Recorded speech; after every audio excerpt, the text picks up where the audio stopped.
এরপরে প্রশ্ন হলো, আমার স্ত্রী পরহেজগার কিন্তু তার ব্যবহার ভালো না, আমাকে বিশ্বাস করে না, এখন সে হজে যায়, আমি মাফ করলে তার হজ কবুল হবে কিনা? মাশাআল্লাহ, এই স্বামী তো ভালো মানুষ দেখা যাচ্ছে, যে বউ তার সাথে ব্যবহার খারাপ করছে, তারপরে বউর হজ নিয়ে চিন্তা আছে কবুল হবে কি হবে না। মাশাআল্লাহ, নেককার মানুষের আলামত বোঝা গেল। শুনেন, নবী করিম সাল্লাল্লাহু আলাইহি সাল্লামের কাছে বলা হলো, হে আল্লাহর রাসূল, আমরা একটা লোককে চিনি, যেই লোকটা অনেক নফল নামাজ পড়ে, রোজা রাখে, অনেক ভালো ভালো কাজ করে, কিন্তু সে প্রতিবেশীর সাথে ব্যবহার খারাপ করে, প্রতিবেশীর সাথে সম্পর্ক খারাপ, প্রতিবেশীকে কষ্ট দেয়।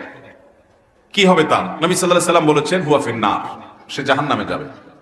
এরপরে বলা হলো, হে আল্লাহর রাসূল, আরেকজন আছে যে ফরজ নামাজটা পড়ে, হারাম গুনাহ থেকে, কাজগুলো থেকে বাঁচে, অতিরিক্ত নফল আমল করার সময় সে পায় না, কিন্তু তার প্রতিবেশীর হক আদায় করে, কেউ তার দ্বারা কষ্ট পায় না। নবী সাল্লাল্লাহু আলাইহি সাল্লাম বলেছেন, হুয়া ফিন্নার, এই ব্যক্তি জান্নাত, এই হুয়া ফিল জান্নাহ, এই ব্যক্তি জান্নাতে যাবে। তাহলে বোঝা গেল, আপনার ব্যক্তিগত আচার আচরণ যদি খারাপ হয়, মানুষের হক যদি নষ্ট করেন, আপনার নফল আমল ইবাদত আল্লাহর কাছে গ্রহণযোগ্য হবে।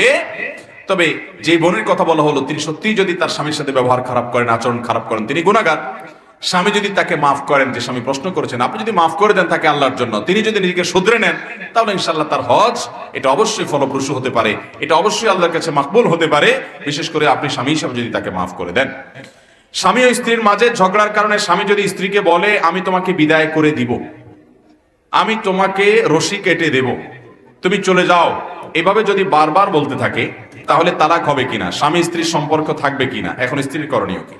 অনেক ছোট লোক স্বামী আছে, কিছু হলেই তালাক, আছে না নাই? আমি সবসময় বলি, কিছু বন্ধু আছে, ছোট লোক বন্ধু, কিছু হইলেই বলে কাটতি তোর সাথে, আছে না নাই? চুন থেকে নুন কষলে বলে কি, বলছে যা তোর সাথে কাটতি। কিছু হইলো ফেসবুকে ব্লক মেরে দিল, আনফ্রেন্ড করে দিল, আবার কয়দিন পরে ফ্রেন্ড লিস্টে ঢুকানোর জন্য রিকোয়েস্ট পাঠাইলো। এরকম হট মেজাজে মানুষ, কথায় কথায় গরম হয়ে যাওয়া, এরকম কিছু লোকের স্বভাব আছে না নাই? এটা কোনো ভালো স্বভাব না।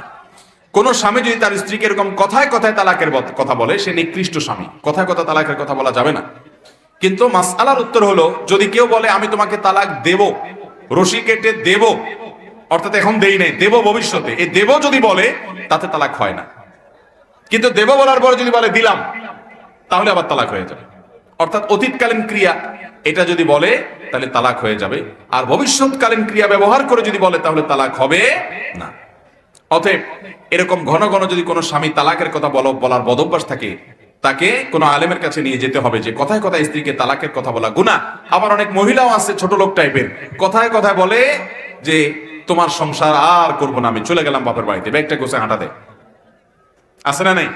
দাম্পত্য জীবনের সুখে শান্তিতে থাকার জন্য ধৈর্য ধারণ করতে হবে, অনেক কিছু হবে, এরপরে একটা সময় আবার সব ঠিক হয়ে যাবে, বিদায় হুটহাট করে ডিসিশন নেওয়া যাবে, পরে সারা জীবন আফসোস করতে হবে। এরপরে প্রশ্ন হলো, কিছু পুরুষ আছে যারা স্ত্রীর কথায় উঠে বসে, এমনকি পুরুষের বাসার অথবা ব্যবসায়িক কাজে ব্যস্ত থাকে, এবং মহিলারা বাজারে এসে বাজার করে, স্কুলে বাচ্চা নিয়ে এসে ঘন্টার পর ঘন্টা আড্ডাবাজি করে, সে পুরুষ ও মহিলাদের পরকাল সম্পর্কে জানতে চাই। ভাইরা আমার, বইয়ের কথা শুনে যারা, যে সমস্ত পুরুষরা, এরা ভালো না খারাপ? একজনকে ভালো। আচ্ছা, আবার জিজ্ঞেস করি, যে সমস্ত পুরুষরা বইয়ের কথা চলাফেরা করে সবসময়, বইয়ের কথা শুনে যারা, এই পুরুষগুলা কি ভালো না খারাপ? সবাই খারাপ বলতেছে। বউ যদি ভালো কথা বলে আর সে ভালো কথা যদি পুরুষে শুনে, তাহলেও খারাপ? তাহলে কেমনে খারাপ বললেন আপনারা? তাহলে বোঝা গেল, বউ যদি ভালো কথা বলে, সেই ভালো কথা শুনলে সেটা ভালো, বউ যদি খারাপ কথা বলে সেটা না শুনলে তখন সেটা ভালো। দেখতে হবে কথাটা ভালো না খারাপ। যারা অন্ধের মতো বউয়ের কথা শুনে, ভালোটাও শুনে মন্দটাও শুনে, ভালো হইলেও শুনে ভালো না হইলেও শুনে, সেটা খারাপ। এবার ঠিক আছে, কি বলেন? অতএব এই সমস্ত পুরুষরা, অনেক পুরুষরা আছে যে বউরে বাহির করে দেয়, যে যাও ছেলেকে স্কুলে নিয়ে আসো, উনি বাসায় শুয়ে শুয়ে ঘুমায়, আছে না নাই? বরং বেশিরভাগ ফ্যামিলিতে এখন এই অবস্থা। এটা খুবই জঘন্য কথা। নিজের স্ত্রীকে বাইরে বের করে দিলেন, একান্ত প্রয়োজন হলে তিনিও বাইরে হবেন, কিন্তু আপনি তাকে বাইরে বের করে দিবেন না, আপনি নিজে যাবেন এবং তাকে বাইরের ভেতরে কাজগুলো তাকে করতে দিবেন। এটা যদি না করেন, তাহলে আপনি দায়ুস হবেন। আর দায়ুস আল্লাযী ইউকিরু ফি আহলিল খাবাস, আপনার পরিবারকে আপনি বের করে পর্দার বাইরে যেতে বা অন্য পুরুষদের সামনে যেতে আপনি বাধ্য করছেন, অথচ আপনি বাসায় অবস্থান করছেন, এটা জায়েজ নাই। শরীয়তের নির্দেশনা অনুপাতে তাদেরকে ভেতরে কাজ করতে দিবেন, আপনি বাইরের সাইড দেখবেন। এরপরে প্রশ্ন হলো, আমি লেখাপড়া করে নিজে প্রতিষ্ঠিত হতে চাই, আমার স্বামীও আমায় কথা দিয়ে আমি স্বনির্ভর, কথা দিছে আমি স্বনির্ভর হতে সে সব রকমের সাহায্য করবে, কিন্তু সে পরিবারের জন্য আমার সব স্বপ্নকে নিজের হাতে শেষ করছে। আমার ভুল না থাকলেও মা বাবার কথা শুনে আমার সাথে ঝামেলা করে। এখন আমি সিদ্ধান্ত নিয়েছি আমি তাকে ডিভোর্স দিয়ে নিজে পড়ালেখা করে প্রতিষ্ঠিত হব। আপনি কি বলেন? একজন নারী তিনি অবশ্যই ব্যবসা বাণিজ্য করতে পারেন পর্দার মধ্যে থেকে, তিনি হালাল উপার্জন করতে পারেন পর্দার মধ্যে থেকে, শরীয়তের সীমানার মধ্যে থেকে, কোনো অসুবিধা নেই। আম্মাজান খাদিজা রাদিয়াল্লাহু তাআলা আনহা ব্যবসা করেছেন, পুঁজি বিনিয়োগ করেছেন বাসায় থেকে, এবং সেটা যদি জায়েজ হয় তো আমাদের মা বোনরাও ব্যবসা বাণিজ্য করতে পারেন, কাজ করতে পারেন। কিন্তু মনে রাখবেন, ইসলাম চায় মেয়েরা বাসা বাড়ির ভেতরের দিকটাকে সামলাক, কাজটা তাদের মূল বিষয় না। তাদের মূল ডিউটি হলো বাসা বাড়ি সামলানো, আর স্বামীদের দায়িত্ব, পুরুষদের দায়িত্ব হলো বাসার বাইরের সাইড সামলানো, অর্থাৎ উপার্জন করে নিয়ে আসা। ইসলাম এই যে সিস্টেম করে দিয়েছে, এই সিস্টেমের মধ্যেই মানব জাতির কল্যাণ আছে। আজ পৃথিবীতে এই সিস্টেমটাকে লঙ্ঘন করে নারী পুরুষ সবাইকে উপার্জন করতে উদ্বুদ্ধ করা হচ্ছে, এটা কখনো ন্যায়সঙ্গত হতে পারে না। যারা মনে করেন যে ছেলেরা উপার্জন করছে, মেয়েরাও নিজের পায়ে নিজে দাঁড়াবে, আত্মনির্ভরশীল হবে, তারাও কাজ করবে, অফিস আদালতে যাবে, ব্যবসা বাণিজ্য করবে, গণহারে সেটার জন্য যারা উদ্বুদ্ধ করে থাকেন, তাদের কাছে আমাদের প্রশ্ন, একজন নারী তিনি সন্তান গর্ভে ধারণ করেন, পুরুষ কি সন্তান গর্ভে ধারণ করতে পারে? তাহলে একজন নারীর যে ডিউটি, সন্তান গর্ভে ধারণ করে, এটা তো 2-4 দিনের কাজ না, 10 মাসের কাজ। তার যদি সংসারে 2-4টা সন্তান হয় তো জীবনে 4টা বছর তার ইয়াং জীবনের একটা গুরুত্বপূর্ণ সময় চলে যায় এই কষ্টের কাজটা করতে গিয়ে। এই কষ্টের কাজটা কি পুরুষ করে দিতে পারবে? তার স্বামী করে দিতে পারবে? পারবে না। সন্তানকে দুধ দেওয়া, দুধ খাওয়ানো, মায়ের বুকের দুধে আল্লাহ তাআলা সন্তানের জন্য উপকারী খাদ্য রেখেছেন, এবং এই খাদ্যের কোনো বিকল্প নাই। এর চেয়ে উপকারী কোনো খাবার নাই মায়ের বুকের দুধে যে উপকারিতা আছে। ওই পটের দুধে এত উপকারিতা নাই মায়ের বুকের দুধে যত উপকারিতা আছে। এখন কথা হলো, একজন মা সন্তান জন্ম দেওয়ার পর 2 বছর ধরে সন্তানকে দুধ পান করাচ্ছেন। এই যে 2 বছর ধরে সন্তানকে দুধ পান করাচ্ছেন, এই দুধ পান করানোটা দিনে রাতে বহুবার করাইতে হয়। এটা একটা সহজ ডিউটি না বেশ ভালোই কষ্টের ডিউটি? কষ্টের ডিউটি না? তো এই ডিউটিটা কি কোনো পুরুষ করতে পারবে? আমার কথা বুঝেন নাই? কোনো পুরুষ কি করতে পারবে এই ডিউটি? পারবে না। তাহলে সন্তান জন্ম দেওয়া, সন্তান গর্ভে ধারণ করা, সন্তানের দুধ পান করানো, এই সব কাজগুলো সৃষ্টিগতভাবে আল্লাহ রাব্বুল আলামিন মেয়েদেরকে দিয়ে রাখছেন। তার শরীরের অবকাঠামো এমন ভাবে আল্লাহ তৈরি করেছেন যে এই কাজগুলো তার করতেই হয়। এগুলো পুরুষ চাইলেও করতে পারে না, বা পুরুষ চাইলেও তাকে ভাগ দেওয়া যায় না। তাহলে তার এই ডিউটিটা জীবনের একটা বড় অংশ, মূল অংশ জুড়ে তাকে করতে হয়। পুরুষ সেটার ভাগ নিতে পারে না। আর পুরুষকে আল্লাহ তাআলা দায়িত্ব দিয়েছেন সে বাহির থেকে কামাই রোজগার করে নিয়ে আসবে। এখন যদি বউরেও আপনি চাকরি করান, তাকে দিয়ে কাজ করান, তাহলে আপনিও সংসারে 20,000 টাকা মাসে আনলেন, উনিও 20,000 টাকা মাসে আনলো। অর্থাৎ আপনার দায়িত্ব ছিল 40,000-এর পুরোটা আনা, আপনি তার অর্ধেক ওনাকে দিয়ে আনাইলেন। কিন্তু ওনার যে সন্তান গর্ভে ধারণ করার, সন্তানকে দুধদান করার দায়িত্ব ছিল, এটা কি আপনি তার অর্ধেকটা নিতে পারবেন? তাহলে তার মানে কি দাঁড়াইলো? তার মানে দাঁড়াইলো ওনার যা ডিউটি ছিল সেটা শতভাগ উনি পালন করতেছে, উপরন্তু আপনার ডিউটির অর্ধেক তার ঘাড়ে আপনি চাপায় দিয়েছেন। এটা কি মেয়েদের জন্য মুক্তি হলো, না তাদেরকে দিয়ে ডাবল ডিউটি করানো হলো? আমার কথা বুঝেন নাই ভাইরা আমার? ইসলাম ছাড়া শান্তির কোনো পথ পৃথিবীতে নাই। মানুষ অনেক কিছুই অ্যাপ্লাই করবে, প্রয়োগ করবে, ট্রাই করবে, ট্রায়াল করবে, দেখবে, কিন্তু দিন শেষে তাকে স্বীকার করতেই হবে আল্লাহ রাব্বুল আলামিনের বিধানের বাইরে অন্য কোনো বিধান মানব জাতির জন্য কখনো, কোনো অবস্থাতে, কোনো সমাজে, কোনো কালে কল্যাণকর বিবেচিত হবে না, প্রমাণিত হবে না। অতএব একজন মা, একজন বোন, তিনি বাসার ভেতরটাকে সামলাবেন, পুরুষ বাহিরটাকে সামলাবেন।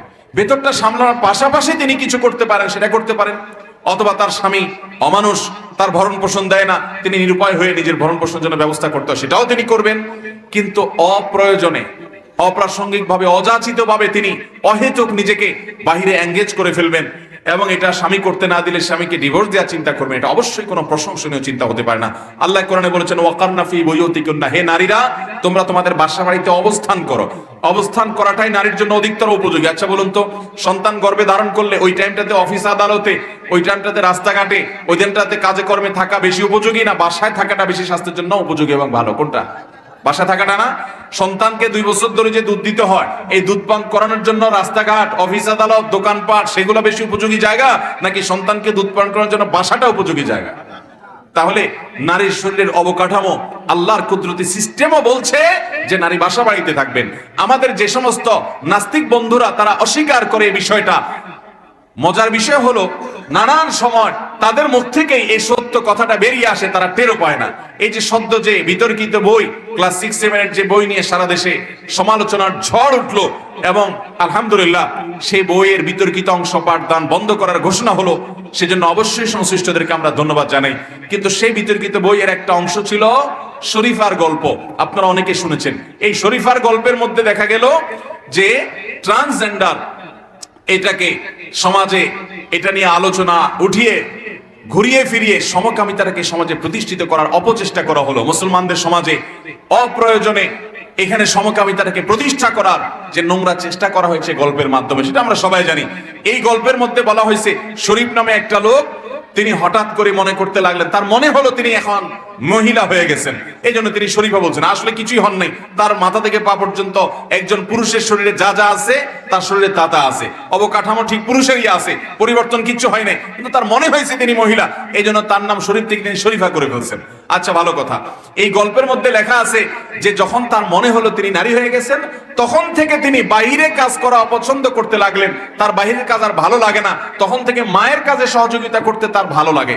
দেখেন, এটাই হলো মূল পয়েন্ট, যে এই গল্প যারা লিখেছেন ইসলাম বিদ্বেষী নাস্তিক ভাবাপন্ন মানুষগুলো, এই মানুষগুলো বলছে যে শরীফ যখন শরীফা হয়ে গেছে তখন সে বাসা বাড়িতে থাকতে পছন্দ করে, মায়ের কাজ করতে, রান্না বাড়ার কাজ করতে, ঘরোয়া কাজ করতে পছন্দ করে, বাইরের কাজ করতে তার ভালো লাগে না। তাইলে বোঝা গেল যে এই নাস্তিক বা ইসলাম বিদ্বেষী মানুষগুলো স্বীকার করে মানুষ যখন নারী হিসাবে সৃষ্টি হয় তখন তার কর্মস্থলটা বাহির না হয়ে ভেতর হওয়াটাই হলো প্রকৃতি, ভেতর হওয়াটাই হলো তার, এটা ন্যাচারাল, এটা হলো প্রকৃতির দাবি। এই যে ছেলেটা হঠাৎ মেয়ে হলো, তার মানসিকতাটাই চেঞ্জ হয়ে গেছে, তার মানে প্রকৃতিটাই এরকম, সৃষ্টি এরকম, নেচারটাই এরকম, আল্লাহ এইভাবেই তৈরি করেছেন। অতএব যারা মেয়েদেরকে তাদের কর্মস্থলকে বাহির প্রতিষ্ঠিত করতে চায় তারা নেচারের বিরুদ্ধে যাচ্ছে, তারা প্রকৃতি বিরুদ্ধ কাজ করছে। তাদের মুখ থেকেই প্রমাণ হলো যে আল্লাহ যা বলেছেন সেটাই মহাসত্য। নারীদের জন্য বাহিরের চাইতে বাসার ভেতরটা অধিকতর উপযোগী, আর ওইটাই ন্যাচারাল। শরীফার গল্প যদিও বোগাস এবং বানোয়াট, ভিত্তিহীন মিথ্যা গল্প, কিন্তু মিথ্যা গল্প বলতে গিয়েও তারা সেই সত্যকে তাদের অজান্তে তারা স্বীকার করে ফেলেছেন। ঠিক না ঠিক বলেন ভাইরা আমার? ঠিক একইভাবে বাংলাদেশে একজন প্রথিতযশা কবি আছেন, কবি নির্মলেন্দু গুণ। নির্মলেন্দু গুণের একটা কবিতা আছে, এই কবিতাটা আপনারা অনেকে পড়েছেন, আমি বহুবার পড়েছি। এই কবিতায় তিনি লিখেছেন ভালোবাসার কবিতা। ভালোবাসা বলতে তো আজকাল মানুষ বুঝে বিবাহের আগের যেটা 2 নম্বরটা হয়, ওই 2 নম্বরটাই আর কি। তিনি ওই 2 নম্বরটা অবশ্য নিয়ে কবিতার মধ্যে বোঝান নাই, উনি 1 নম্বরটার কথাই বলছেন। উনি সেই কবিতায় বলেছেন, আমাকে কেউ ভালোবাসতে হবে এমন কোনো কথা নাই, কিন্তু আমি বাহির থেকে আসলে ভেতর থেকে কেউ একজন দরজা খুলে দেখে, এটা আমি চাই। দেখেন, তাহলে তিনি নিজেও স্বীকার করতেছেন যে ভেতরে একজন মহিলা থাকুক, এটাই হলো ন্যাচারাল, এটা তার প্রকৃতির দাবি, এটা তার মনের দাবি। নিজের অজান্তেই কিন্তু আল্লাহ যা বলেছেন, ইসলাম যা বলেছে সেটাকে স্বীকার করে নিচ্ছেন। ঠিক না ঠিক? কত প্রমাণ লাগবে আপনার কাছে? এই নাস্তিক বন্ধুরা জানে না যে তাদের অজান্তে থলের বিড়াল বের হয়ে যায়, আল্লাহ তাআলার অস্তিত্বের স্বীকৃতি দেয়। এরাও যখন ফান্দে পড়ে যায়, ভূমিকম্প শুরু হয়ে যায়, মুখ দিয়ে নিজের অজান্তে আল্লাহ বের হয়ে যায়। আল্লাহ রাব্বুল আলামিন আমাদেরকে এই বিভ্রান্তির বেড়াজাল থেকে বাঁচার তৌফিক দান করুন। আমার যে বোন এই প্রশ্ন করেছেন সেই বোনকে বলবো, আল্লাহ রাব্বুল আলামিনের কাছে যদি আপনি সারেন্ডার করে থাকেন, তার কাছে যদি নিজেকে সমর্পণ করে থাকেন, তো আপনি বাহিরে কাজ করার জন্য তো পাগল পোড়া কেন যে আপনি স্বামীকে ডিভোর্স দিয়ে দিবেন বাহিরে আপনি কাজ করতে পারবেন না সেজন্য? তবে হ্যাঁ, অবশ্যই আমি আপনার সাথে একমত। আপনার স্বামী যদি আপনার শ্বশুর শাশুড়ির কথা শুনে আপনার প্রতি অবিচার করে, সেটার জন্য আপনি বিহিত করেন, তালাশ করেন, আপনি চেষ্টা করেন সেটাকে থামাবার। কিন্তু তাই বলে আল্লাহর বিধানের বাইরে, আল্লাহর পদ্ধতি এবং সুন্নাতুল্লাহের বাইরে গিয়ে আপনি কখনো সুখী হতে পারেন না। আল্লাহ রাব্বুল আলামিন আমাদের মা বোনদেরকে দুনিয়ার এই চক্রান্ত থেকে বেঁচে থাকার তৌফিক দান করুন। যারা নারীদেরকে অধিকার দেওয়ার নাম করে তাদের দিয়ে ডাবল ডিউটি করিয়ে নেয়, তাদের চক্রান্ত সম্পর্কে মুসলমান নারীদেরকে আল্লাহ তাআলা সজাগ থাকার তৌফিক দান করুন। নারীর অধিকার নিয়ে তোমরা যারা মুসলমানদের সবক দিতে আসো, তোমরা কি জানো নারী হিসাবে জন্মগ্রহণ করাটা পৃথিবীতে যখন অপরাধ ছিল, ওয়াইদাল মাউউদাতু সুইলাত আয়াত নাজিল হয়েছে, সেই সময়ে এই ইসলাম এসে নারীকে শুধুমাত্র জীবন্ত কবরস্থ হওয়া থেকে উদ্ধার করে নাই, নারীকে এমন এক উন্নত জায়গা নিয়ে বসিয়েছে, এমন একটা উঁচু আসনে আসীন করেছে যে নারী হিসেবে জন্মগ্রহণ করা এটা আনন্দের, এটা গর্বের। নবী সাল্লাল্লাহু আলাইহি সাল্লাম দুজন কন্যার বাবা হলে, মা হলে তার জন্য জান্নাতের দায়িত্ব নিয়েছেন। কোরআনে আল্লাহ তাআলা সূরা নিসা নাযিল করেছেন। নবী সাল্লাল্লাহু আলাইহি সাল্লাম বলেছেন, আমি নারীদের বেশি ভালোবাসি পুরুষদের তুলনাতে। নবী সাল্লাল্লাহু আলাইহি সাল্লামের হাদিসের আলোকে নারীকে মুক্তির ঘোষণা তিনি দিয়েছেন। যখন নারী মুক্ত ছিল না, যখন তোমাদের নারীবাদীদের বাপদাদার 14 গোষ্ঠীর জন্ম হয় নাই, তখনই আল্লাহ রাব্বুল আলামিন ইসলাম, নবী সাল্লাল্লাহু আলাইহি সাল্লাম আমাদের দেশের গোটা পৃথিবীর সকল নারীদের মুক্তির পরওয়ানা এবং পয়গাম নিয়ে এসেছেন। অতএব ইসলামের বাইরে কোনো শান্তির পথ থাকতে পারে। আল্লাহ তাআলা ইসলামের কাছে আমাদের সবাইকে সারেন্ডার করার তৌফিক দান করুন। আমরা ইসলামের কাছে সারেন্ডার করতে বাধ্য। দুদিন আগে অথবা দুদিন আপনি সিজদা করেন না, অহংকার করেন, সিজদা করার সময় পান না, আপনি বাধ্য হয়ে সিজদা করবেন। মৃত্যুর পর যখন কবরে রাখা হবে, আপনার কপাল মাটির সাথে ঘষবে, মিশবে, কিন্তু সেই সিজদা আল্লাহর কাছে গ্রহণযোগ্য হবে। অতএব আগে ভাগে আসুন আল্লাহর নির্দেশের কাছে সারেন্ডার করি। আল্লাহ আমাদের সবাইকে ফিতনার এই সময়ে ঈমান ধরে রাখার, ফিতনার এই বেড়াজাল থেকে বেঁচে থাকার তৌফিক দান করুন। অনেক কাজী সাহেব আছেন যারা সামান্য কিছু টাকা বেশি পাওয়ার জন্য কোন মহিলা স্বামীকে ছেড়ে আসলে মহিলাকে 4 বা 5 মাস আগের ব্যাক ডেটে ডিভোর্স বা তালাক শো করিয়ে অন্য একটি পুরুষ বা তার প্রেমিকের সাথে সরাসরি বিয়ে পড়িয়ে দেয়। এই ধরনের বিবাহ পড়ানো কি জায়েজ আছে নাকি জানতে চাই। কোন কাজী যদি এরকম কাজ করে সেটা জঘন্য গুনাহ এবং ভয়াবহ অপরাধ হবে। কারণ আপনি প্রথমত একজন নারী, তাকে তালাক দেওয়ার ক্ষমতা দিয়েছেন। কোন নারী তো নিজেকে নিজে তালাক দিতে পারেন না, তিনি নিজে তার স্বামীকে তালাক দিতে পারেন না। অর্পিত তালাকের ক্ষমতা তাকে এটা প্রয়োগ হয়েছে কিনা, করবে কিনা, এটা অনেক আলোচনা সাপেক্ষ বিষয়। অতএব সামান্য কিছু টাকার বিনিময়ে এই কাজটা যদি কেউ করে, সে কাজই কবিরা গুনাহে লিপ্ত এবং সে পাপিষ্ঠ। আজানের পূর্বেও আমাদের দেশে জিকির ও দুরূদ পড়া হয়, তা কি জায়েজ নাকি বিদআত? আজানের আগে কোনো দোয়া, কোনো জিকির নাই। আজান এটাই তো জিকির, আল্লাহু আকবার, এর চেয়ে বড় জিকির কি আছে? একবার তাকবীরই তো বড় জিকির। অতএব এর আগে আলাদা কোনো জিকিরের দরকার নাই। আর দুরূদ, আজানের পরে দুরূদ পড়তে হয়, হাদিসে আসছে। আজানের দোয়া পড়বেন তখন দুরূদ পড়বেন, আজানের আগে কোনো দুরূদ নাই। আমাদের দেশে বিশেষ করে চট্টগ্রাম এলাকাতে আছে, এই সমস্ত এলাকাতেও আছে, মাজার যে সমস্ত এলাকা আছে এই সমস্ত এলাকায় অনেক জায়গায় এরকম আছে যে আজানের আগে বলে আসসালাতু ওয়াসসালামু আলাইকা ইয়া রাসূলুল্লাহ, সালাতুন ইয়া রাসূলুল্লাহ আলাইকুম ইত্যাদি ইত্যাদি বলে এরপরে আজান। ভাইরা আমার, আজানের আগে দুরূদ পাঠ করার কথা কোনো হাদিসে বলা হয় নাই। আমরা মন মতো ইবাদত করলে তার নাম বিদআত, এবং নবী সাল্লাল্লাহু আলাইহি ওয়াসাল্লামের পদ্ধতি অনুযায়ী করলে তার নাম সুন্নাহ। অতএব সুন্নাহ পালন করতে গিয়ে আজানের পরে আমাদেরকে দুরূদ পড়তে হবে, আজানের আগে না। এরপরে প্রশ্ন হলো, নারীদের সঠিক পর্দার নিয়ম জানতে চাই। নারীরা কিভাবে সঠিকভাবে পর্দা করবেন? তার সকল সৌন্দর্যকে তিনি ঢেকে চলবেন। আল্লাহ বলেছেন ওয়ালা ইউবদিনা যিনাতাহুন্না ইল্লা মা যাহারা মিনহা। নারীরা তাদের সৌন্দর্যের যেগুলো এমনিই প্রকাশ হয়ে যায় সেগুলোর কথা ভিন্ন, বাকি সকল সৌন্দর্য তারা ঢেকে ঢুকে রাখবে, এগুলোকে তারা প্রকাশ করবে না। এটাই হলো শরীয়তের নির্দেশনা, এবং এর মাধ্যমে একজন নারী তার পর্দা পালন করবেন। তিনি কোনো পুরুষের সাথে প্রয়োজন ছাড়া কথা বলবেন না, প্রয়োজনে কথা বলতে গেলে কণ্ঠকে কোমল করবেন না, এটা হলো তার পর্দা। এবং তার পর্দার অংশ হিসেবে এমন বোরকা পরবেন না, এমন পোশাক পরবেন না যেটা দ্বারা তার শরীর অঙ্গ প্রত্যঙ্গ ফুটে ওঠে কিংবা প্রকাশিত হয় কিংবা অন্যের দৃষ্টিকে আরো বেশি আকৃষ্ট করে, তার পর্দা হবে না। এরপরে প্রশ্ন হলো, কোন সময়কাল হইতে আজান দেওয়ার প্রচলন শুরু হয়েছে এবং নবী সাল্লাল্লাহু আলাইহি সাল্লাম কি আজান দিয়েছিলেন? না দিয়ে থাকলে কেন দেন নাই? নবী করিম সাল্লাল্লাহু আলাইহি সাল্লাম মদিনা হিজরতের পরে জামাতে সাহাবীদেরকে নামাজের জন্য আসার আহ্বান করা হবে, কিভাবে আহ্বান করলে সবাই জানবে যে জামাতের সময় হয়েছে, এটা নিয়ে পরামর্শ হলো। কেউ বলল যে বেল বাজানো হোক, নবী সাল্লাল্লাহু আলাইহি সাল্লাম পছন্দ করলেন না, যে এটা অন্য ধর্মাবলম্বীরা করে, তাদের সাথে মিলে। কেউ অন্যটা পরামর্শও দিলেন, কিন্তু নবী সাল্লাল্লাহু আলাইহি সাল্লাম সেটাও পছন্দ করলেন না। এরপরে সিদ্ধান্তহীনতার সাথে সবাই চলে গেলেন যে নামাজের ওয়াক্ত হয়েছে, জামাত দাঁড়াবে, এটা বোঝাবার জন্য কিভাবে মানুষকে আহ্বান করা যায়, ডাকা যায়, এটা নিয়ে কোনো ডিসিশনে আসা গেল না, সাহাবীরা চলে গেলেন। তখন একজন সাহাবী তিনি স্বপ্নে দেখলেন এই আজানটা, আল্লাহু আকবার, আল্লাহু আকবার থেকে নিয়ে লা ইলাহা ইল্লাল্লাহ পর্যন্ত। তিনি এসে নবী সাল্লাল্লাহু আলাইহি সাল্লামকে বললেন, হে আল্লাহর রাসূল, আমি স্বপ্নে দেখেছি যে এই বাক্যগুলো পাঠ করছি মানুষকে আজানের জন্য ডাকার প্রয়োজনে। তখন নবী করিম সাল্লাল্লাহু আলাইহি সাল্লাম খুব পছন্দ করে সেটাকে গ্রহণ করলেন, আল্লাহর পক্ষ থেকে ওহী, ওইটাকে আজান হিসাবে ধরে হলো, এবং ওইটাই তখন থেকে চালু হলো যে আজানের ওয়াক্ত হলে, নামাজের ওয়াক্ত হলে আল্লাহু আকবার থেকে লা ইলাহা ইল্লাল্লাহ পর্যন্ত আজানের এই বাক্যগুলো পাঠ করে মানুষকে আহ্বান করা হয়।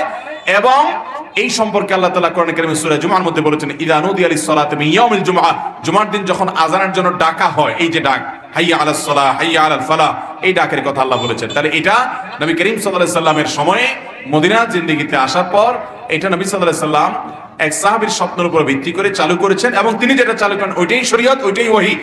কারণ মায়ান্তিকু আনিল হাওয়া ইন হুয়া ইল্লা ওয়াহয়ুন ইউহা, তিনি মুখ থেকে কোনো কথাই বলেন না, যা উচ্চারিত হয় এটা ওহী আল্লাহ কর্তৃক নিয়ন্ত্রিত। এখন প্রশ্ন হলো নবীজি আজান কখনো দিয়েছেন কিনা? উত্তর হলো উনি কখনো আজান দিয়েছেন বলে আমরা জানি না। কেন আজান দেন নাই আল্লাহ ভালো জানেন। তবে তিনি যারা সারা জীবন ইমামত করেছেন, যিনি ইমামত করবেন তিনি আবার আজান কিভাবে দিবেন? যিনি আজান দিবেন একামত তাকে দিতে হবে। তো নবীজি সাল্লাল্লাহু আলাইহি ওয়াসাল্লাম তো ইমামতি করেছেন, তিনি আবার আজান কোত্থেকে দিবেন? এই জন্য দিতে পারেন নাই। কিন্তু তিনি আজানের ফজিলত বর্ণনা করেছেন। কোন কাজ নবী সাল্লাল্লাহু আলাইহি ওয়াসাল্লাম করেন নাই কিন্তু তিনি বলেছেন, তখন এই বলাটা প্রাধান্য পায়, কারণ তার জন্য বিশেষত্ব থাকতে পারে। তিনি নবী হিসেবে শুধু ইমামতি করবেন, কিন্তু আজানের মর্যাদা দিয়ে বর্ণনা করেছেন। কেউ যদি আজান দেয় কিয়ামতের দিন তার মাথা উঁচু থাকবে সবার উপরে, সে সম্মানিত, এটা বোঝা যাবে দুনিয়াতে সে আজান দিয়েছে আল্লাহকে খুশি করার জন্য। শুধু পয়সার দান্দা চাকরির উদ্দেশ্যে করলে এটা হবে না, আল্লাহর কাছে সওয়াবের আশা থাকতে হবে। ঠিক একইভাবে নবী করিম সাল্লাল্লাহু আলাইহি সাল্লাম মুয়াজ্জিনদের সম্পর্কে বলেছেন, তার আজান শুনে যত মানুষ নামাজ পড়তে আসবে সবাই যে পরিমাণ সওয়াব পাবে, মুয়াজ্জিনকে আল্লাহ রাব্বুল আলামিন তার সমপরিমাণ সওয়াব দান করবেন। বিধায় আজানের সওয়াব অপরিসীম, সেটি আমাদের দেওয়ার চেষ্টা করতে হবে। নামাজের অধিকাংশ জায়গায় অথবা যেখানে যেখানে বিসমিল্লাহ বলতে হয় তার মধ্যে রুকু সিজদা তাশাহুদের পূর্বে বিসমিল্লাহ বলে শুরু করতে হবে কিনা? উত্তর হলো না। তাশাহুদ, আত্তাহিয়াতু, অন্যান্য দোয়া দরুদ এগুলো কোনটার শুরুতে বিসমিল্লাহ বলবেন না। বিসমিল্লাহ বলবেন সূরা ফাতিহার শুরুতে, আর অন্য সূরা মিলাবেন তখন বিসমিল্লাহ পাঠ করবেন। আর কোন জায়গায় বিসমিল্লাহ পাঠ করতে হবে না। আমরা যে বাড়ি বন্ধ করাই কোন মৌলবী বা কবিরাজের মাধ্যমে, এই বন্ধ করানোটা ইসলামী শরীয়ত মোতাবেক কতটা জায়েজ? দেখুন, সুন্নাহ সম্মত বাড়ি বন্ধ, অর্থাৎ যে বাড়িতে জিনের উপদ্রব হবে না, ব্ল্যাক ম্যাজিকের উপদ্রব হবে না, এটার পদ্ধতি হলো বাড়ির প্রত্যেকটা লোক ঢোকার সময় বিসমিল্লাহ পড়ে ঢুকবে, তাহলে শয়তান তার সাথে ঢুকতে পারবে না, হাদিসে আছে। এবং ওই বাড়িতে গান, বাদ্যযন্ত্র, ছবি, প্রাণীর ছবি প্রিন্ট করে টাঙিয়ে রাখা ইত্যাদি এগুলো থাকবে না, তাহলে ইনশাআল্লাহ সেখানে শয়তানের উপস্থিতি থাকবে না। এবং সেখানে আল্লাহর কালাম তেলাওয়াত হলে শয়তান উপস্থিতি থাকবে না। বিশেষ করে সূরা বাকারা তেলাওয়াত করলে সেখানে দুষ্ট জিন এবং শয়তান থাকে না, হাদিসে স্পষ্ট আছে। এবং এটা পরীক্ষিত, আপনি সূরা বাকারা চালু রাখেন, নিজে চালু করেন, অডিও চালু করে রাখবেন, দেখবেন যে অনেক শয়তানি বাসা থেকে চলে গেছে। অতএব ঘর বন্ধ করার জন্য এগুলো হলো সুন্নাহ সম্মত পদ্ধতি। রাতের বেলা 3 বার সূরা ইখলাস, 3 বার সূরা ফালাক, 3 বার সূরা নাস, কুল হুয়াল্লাহ, কুল আউযু বিরাব্বিল ফালাক, কুল আউযু বিরাব্বিন নাস, 3 বার পড়ে 2 হাতকে কোষ করে সেখানে ফু দিয়ে পুরো শরীর আপনি মুছে ফেলেন। এই হলো শরীর বন্ধ। ঘর বন্ধ, শরীর বন্ধের জন্য সুন্নাহ সম্মত পদ্ধতি মেনে চলবেন। এর বাইরে যদি কোনো আলেম কোরআনে কারীমের আয়াত পড়ে, দোয়া পড়ে, জিকির আজকার পড়ে ঘর বন্ধ করে, ঠিক আছে, এটা গ্রহণযোগ্য হতে পারে। কিন্তু দেখা যায় বিভিন্ন রকমের শিরকি কাজ কাম করে এবং শয়তানের কাছে আশ্রয় নেওয়া হয়। অনেক বাড়ির সামনে, অনেক ঘরের সামনে দেখা যায়, এখন এগুলো অবশ্য কমে গেছে, এক সময় দেখা যেত গরুর 2টা শিং রাখা আছে না নাই? এগুলো শিরক, এর কারণে ঈমান চলে যেতে পারে। খুব ভয়াবহ একটা বিষয়। এই শিং আপনাকে কিভাবে সেভ করবে? বরং এই শিংয়ের কারণে শয়তান আরো বেশি আসার সম্ভাবনা আছে। অতএব বিশেষ করে শয়তান পূজারীরা এই জাতীয় জিনিসপত্র রাখে অনেক বেশি। যারা লুসিফার পূজা করে, শয়তান পূজা করে, এই শয়তান পূজারীরা গরুর শিং, গরুর আপনার মাথার খুলি, এই জাতীয় এগুলাকে নিয়ে তারা পুজো করে এবং শয়তানের পাওয়ার তখন তারা পায়। তো এগুলো ঈমান যাওয়ার মতো বিষয়, এগুলো করা যাবে না। ঈমানদার দোয়া দরুদ পড়বে, জিকির আজকার করবে, আল্লাহর কালাম তেলাওয়াত করবে, আজান দিবে, এর মাধ্যমে ঘর বন্ধ, শরীর বন্ধ সব হবে ইনশাআল্লাহ। এর বাইরে আপনার ওই মুরগি জবাই করে তার রক্ত দিলেন, ছাগল জবাই করে এর রক্ত দিলেন, এটা প্যারাক পুতলেন, ওখানে আপনার গরুর খুলি দিলেন, ওখানে গরুর শিং ঝুলায় রাখলেন এবং অনেক কিছু এরকম কাজ করলেন, সেগুলো শিরকি কর্মকাণ্ড, এগুলো করা যাবে না। এরপরে প্রশ্ন হলো, আমি একজন নবমুসলিম, আমি গত 1 বছর আগে ইসলাম গ্রহণ করেছি, আলহামদুলিল্লাহ। আমার বয়স 24 বছর। আমি আর্থিক সমস্যার কারণে পরিবারের সাথে থাকি এবং খাবার পরিবারের সাথে খাই, এটা কি জায়েজ হবে? আমার পরিবার এর সবাই মেনে নিয়েছে, আমার মতো করে আমাকে ইসলাম পালন করতে দেয়, কোনো সমস্যা হয় না। দয়া করে আমাকে কিছু নসিহা করুন। ভাই আব্দুল্লাহ, উনি লিখেছেন, একজন নবমুসলিম ভাই। খুবই ভালো লাগলো আপনার প্রশ্ন পড়ে ভাই। আল্লাহ রাব্বুল আলামিন আমাদের ভাইকে ইসলামের উপরে, ঈমানের উপরে অটল অবিচল থাকার তৌফিক দান করুন, বলুন আমিন। যদি কোন মানুষ অন্য ধর্ম থেকে ইসলামে আসেন, ইসলামের সত্যতা উপলব্ধি করার পর আলহামদুলিল্লাহ, আহলান ওয়া সাহলান, মোস্ট ওয়েলকাম ইসলামে তাকে। তার যদি বাবা মার সাথে তিনি বসবাস করেন, ইসলামের দৃষ্টিতে কোনো নিষেধ নাই। তিনি বাবা মার সাথে শুধু বাবা মা কিছু হারাম কিছু খাওয়াতে চাইলে সেটা উনি খাবেন না, হালাল কিছু বাবা মাকেও খাওয়াবেন, বাবা মা থেকেও খেতে পারেন, তাদের সাথে যৌথভাবে বসবাস করতে অসুবিধা নাই। বিশেষ করে সেখানে যদি তার ধর্ম পালনে, ইসলাম পালনে, নামাজ কালাম ইত্যাদিতে বাধা সৃষ্টি না হয়, তাদের সাথে থাকাতে কোনো সমস্যা নেই, বরং বাবা মার সাথে আরো সুন্দর আচরণ করতে হবে। আল্লাহ বলেছেন, ওয়াসাহিবহুমা ফিদ দুনিয়া মারুফা, তোমার বাবা মা যদি অমুসলমান হয় দুনিয়াতে, তাদের সাথে সুন্দরভাবে বসবাস করবা এবং তাদের সাথে সুন্দরভাবে সঙ্গ দিবা, তাহলে বোঝা গেল তাদের সাথে থাকতে ইসলাম নিষেধ করে না। আমাদের এলাকা বিবাহ শাদীতে খোঁজ বলে, বিয়ে ফিরিয়ে দেয়, এটা দোষ বা গুনাহ হবে কিনা? দেখুন, খোঁজ কিংবা এরকম নানা নামে বিভিন্ন সমাজে এই বদভ্যাসটি প্রচলিত আছে, যে কারোর ছেলে কিংবা মেয়ের বিয়ের জন্য যখন কোনো মানুষজন আসে, তখন এলাকার কিছু লোক থাকে ওই বিয়েতে খোঁজ বলে, অর্থাৎ ওই বিয়েতে মিথ্যা কথা বলে ওই বিয়েটাকে ভেঙে দেওয়ার চেষ্টা করে। কথা বললো যে ছেলেটা ভালো না, ধরুন বললো যে মেয়েটার চরিত্র খারাপ, অথবা বললো তারা মানুষ ভালো না, একটা অহেতুক কথা তুলে দিয়ে বিয়েটাকে ভেঙে দেয়। এই জিনিসটা আপনাদের এলাকায় আছে? প্রশ্ন যেহেতু আসছে আপনাদের এলাকারই প্রশ্ন, তাহলে বোঝা গেল এই রোগটা এই সমাজে আছে। ভালো করে শুনে রাখেন, কোন মানুষের নামে মিথ্যা অপবাদ দেওয়া, কোন মানুষের নামে তহমত দেওয়া আল্লাহর জমিনের সবচেয়ে ভয়ঙ্কর গুনাহ এবং অপরাধগুলোর মধ্যে একটা।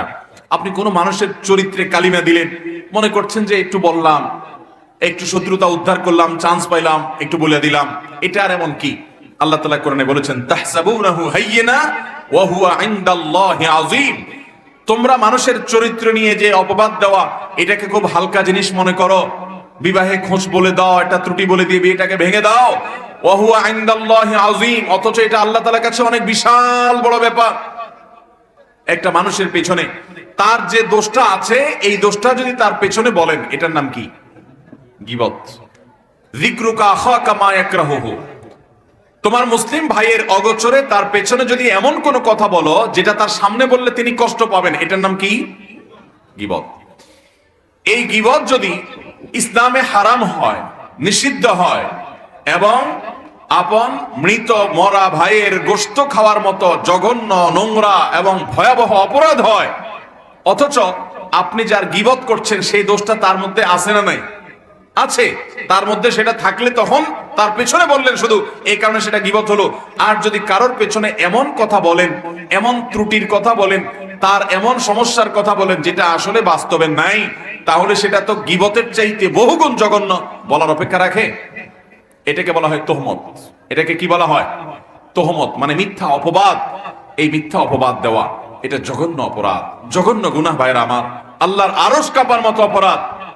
এই অপরাধের শাস্তি যে কত ভয়াবহ হবে, গীবতের কারণে যদি শাস্তি এত ভয়াবহ হয় এবং নবী সাল্লাল্লাহু আলাইহি সাল্লামকে দেখানো হয় যে গীবতের শাস্তি কি হবে, তাহলে সেক্ষেত্রে মানুষের পেছনে তার দোষ নাই সেই দোষটা বানিয়ে বলে তার বিয়ে ভেঙে দেওয়া, আত্মীয়তা হতে না দেওয়া, সম্পর্ক সৃষ্টি হবে সেখানে বাধা দেওয়া, এবং যারা আত্মীয়তার জন্য আসছে তাদেরকে ফিরিয়ে দেওয়া, এটা কত বড় জঘন্য অপরাধ হবে।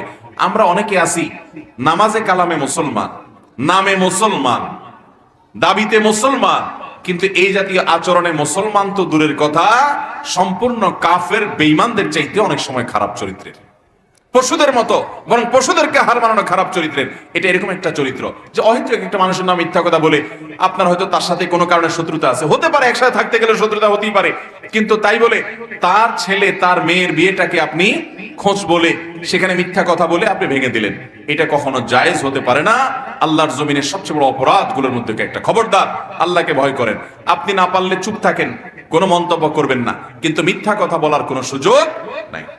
কিন্তু যদি সত্যি কোনো দোষ থাকে, ধরুন আপনার পাশের প্রতিবেশী তার মেয়েটার বিয়ের জন্য এক পক্ষের লোকেরা আসছে খোঁজ খবর নিতে, আপনাকে জিজ্ঞাসা করলো বা আপনার সাথে দেখা হলো, আপনি যদি জানেন যে এই মেয়েটা অন্য ছেলের সাথে সম্পর্ক আছে বা এই মেয়েটা অন্য ছেলের হাত ধরে পালায় গেছে, তাহলে আপনি অবশ্যই জানা থাকলে জানাই দিবেন যে মেয়েটার কিন্তু ইতিহাস এই।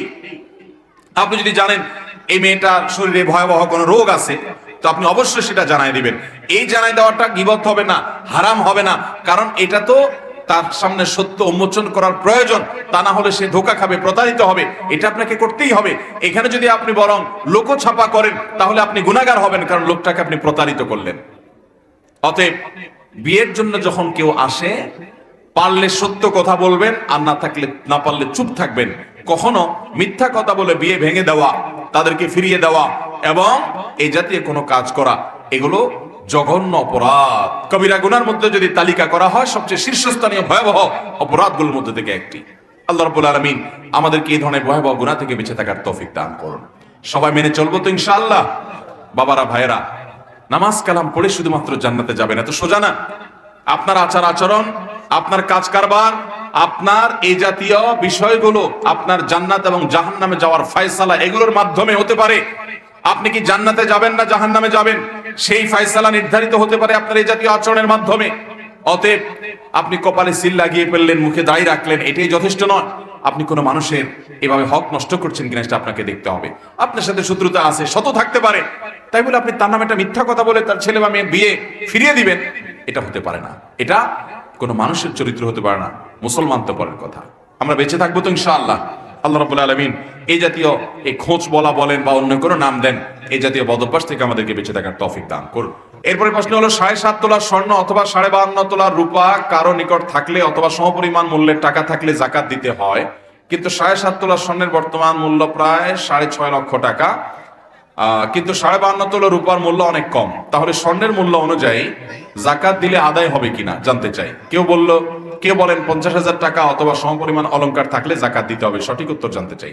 দেখুন, স্বর্ণ অথবা রূপা এই দুইটার নেসাবের কোনটা, স্বর্ণ হলে 7.5 তোলা অর্থাৎ 85 গ্রাম, আর রূপা হলে 52.5 তোলা অর্থাৎ 595 গ্রাম।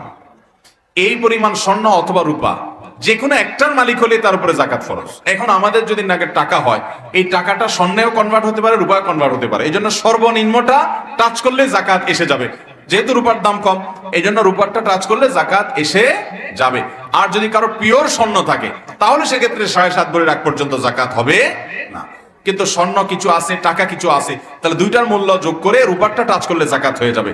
শুধু স্বর্ণ থাকলে শুধু তখন 7.5 ভরির আগে যাকাত আসবে না। এই বিষয়ে ওলামা ইকরামের তেমন কোনো মত পার্থক্য আছে বলে আমার জানা নাই, যদিও এটা আমাদের অনেকের বুঝে নাও আসতে পারে, কিন্তু মাসআলা এটাই এবং চূড়ান্ত সিদ্ধান্ত এটাই। এরপরে প্রশ্ন হলো, নামাজে ইমামতি করতে অথবা নামাজ পড়তে সূরা নিচের দিক থেকে উপরের দিকে পড়া যাবে কিনা, অর্থাৎ প্রথম রাকাতে সূরা ফিল পাঠ করে পরের রাকাতে সূরা তাকাসুর এটা পাঠ করা যাবে কিনা, পাঠ করলে নামাজের কোনো ক্ষতি হবে কিনা, নামাজ পুনরায় পড়তে হবে কিনা জানতে পারলে খুশি হব। নামাজের মধ্যে ধারাবাহিকতা রক্ষা করা সুন্নাহ, অর্থাৎ উপরের দিক থেকে নিচের দিকে আসতে হবে। আপনি সূরা ফাতিহার পর সূরা তাকাসুর আগে পড়বেন, এরপরে সূরা কুরাইশ, সূরা ফিল, অন্য সূরা পড়বেন, অন্য সূরা পড়বেন, যেহেতু আগে তাকাসুর, জন্য আগের রাকাতে আগেরটা পড়বেন, পরের রাকাতে পরের গুলো থেকে কোনোটা পড়বেন। আপনি যদি উল্টা করে ইচ্ছাকৃত পড়েন তাহলে নামাজ হয়ে যাবে, কিন্তু নামাজটা ত্রুটিপূর্ণ হবে, মাকরুহ হবে। আর যদি আপনার এটা ভুলে হয়, যে হঠাৎ একদিন হয়ে গেছে আপনি টের পান নাই, আগের রাকাতে যে আপনি শেষের সূরা পড়ছেন, পরের রাকাতে দেখা গেল আগের সূরা পড়ে ফেলেছেন, উল্টা দিকে গেছেন, তাহলে এর কারণে গুনাহ হবে না, মাকরুহ হবে না, যেহেতু এটা ইচ্ছার বাইরে হয়েছে। কিন্তু সাধারণ অবস্থাতে আমাদেরকে সূরার ধারাবাহিকতা রক্ষা করে পড়াটাই সুন্নাহ, এবং এটা নবী সাল্লাল্লাহু আলাইহি ওয়াসাল্লামের আদর্শ।